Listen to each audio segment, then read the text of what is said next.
I've always loved cooking. Actually, my mom's mother owned a restaurant in Sarah, Pennsylvania, and I always thought that was pretty cool, and my mom was a great cook, and I've loved cooking. I was 6 years old, I think, when I made my first loaf of banana bread by myself, and everybody loved it, and I was hooked from there. So I just cooked growing up, and then I went to culinary school at Paul Smith's College up in the Adirondacks. So at culinary school, they really gave you a foundation for cooking, so learning the basics that you could then develop upon, basic flavor combinations, basic cooking and cutting techniques, and then we were able, as we went farther, we were able to learn how to combine different flavors and more difficult techniques as far as like making pasta or more difficult sauces like a hollandaise sauce or a velouté or something like that. My biggest culinary mentor would have been my boss at the Aurora Inn. His name was Greg Rode, and he was a great chef. He was very patient. He was very detail-oriented. He loved what he did, and I learned so much from him. I'm passionate about making things from scratch. I always thought it was weird that people would open a restaurant and then just dump things out of a can.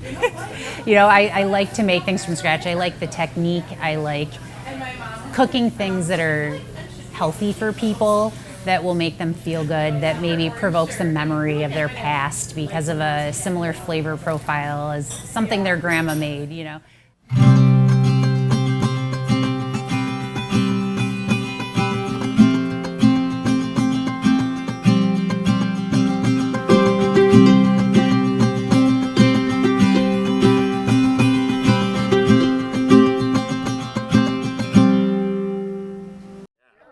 Food here is incredible. It never misses. Oh, what else? Oh, your baked goods. Baked goods. Amazing.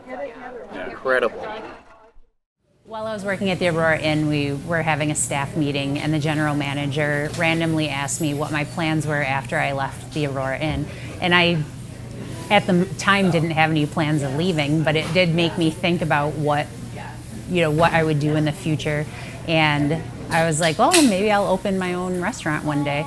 And in 2011, I had the opportunity to open a cafe with my parents.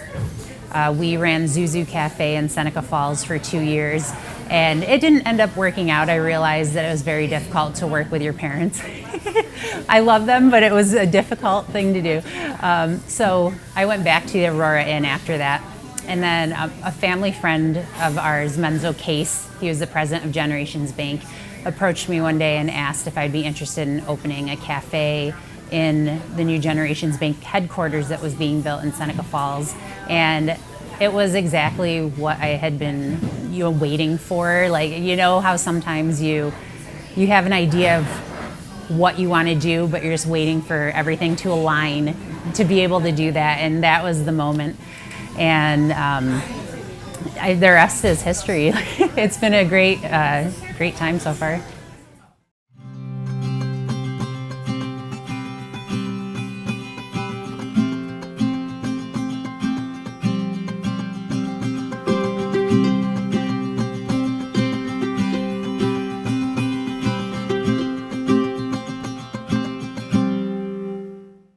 Some challenges that I faced as a business owner. So the cafe opened in 2013, and at the time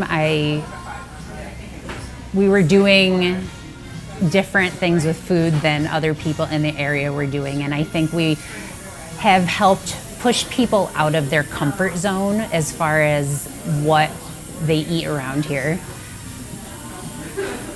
So what makes us unique and different from other cafes is our theme, based off the 19th Amendment. When you come in, we're a very bright, modern space with pop art images of suffragists from the women's rights movement. It's inspiring, it's bright, it's friendly, it's just a really cool space to work in every day.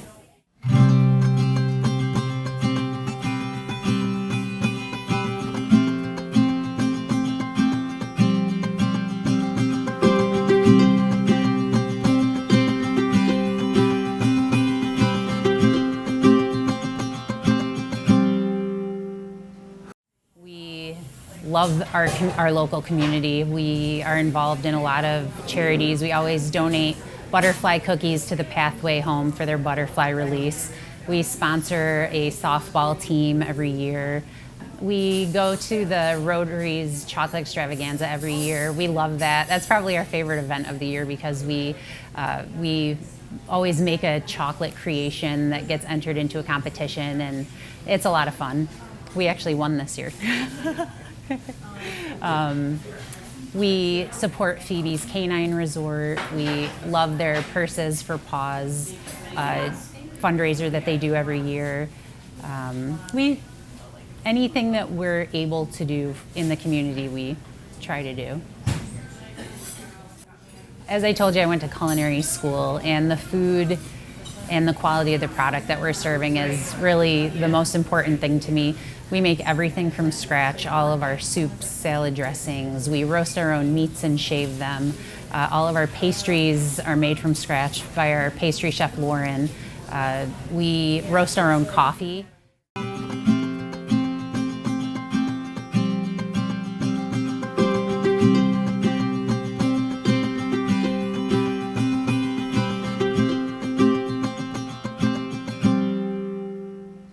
I've been really fortunate to have an amazing staff. My front of the house manager, Tanya, has been with me for almost 11 years.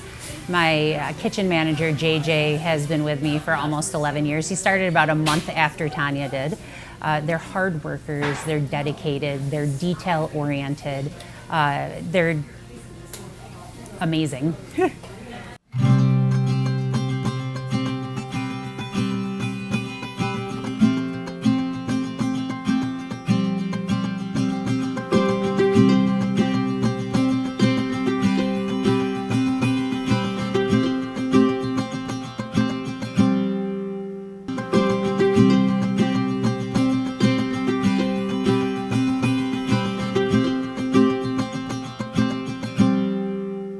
The product that we serve here, we make everything from scratch with the best ingredients that we can source. My hope for CAFE 19 is that we're able to expand one day. I love this space, but there's a lot of days where we've outgrown it, and unfortunately people get turned away because we don't have any seats available for them. So my goal is to find a modern, nice space in Seneca Falls that has ample parking that I can turn into the new home for CAFE 19.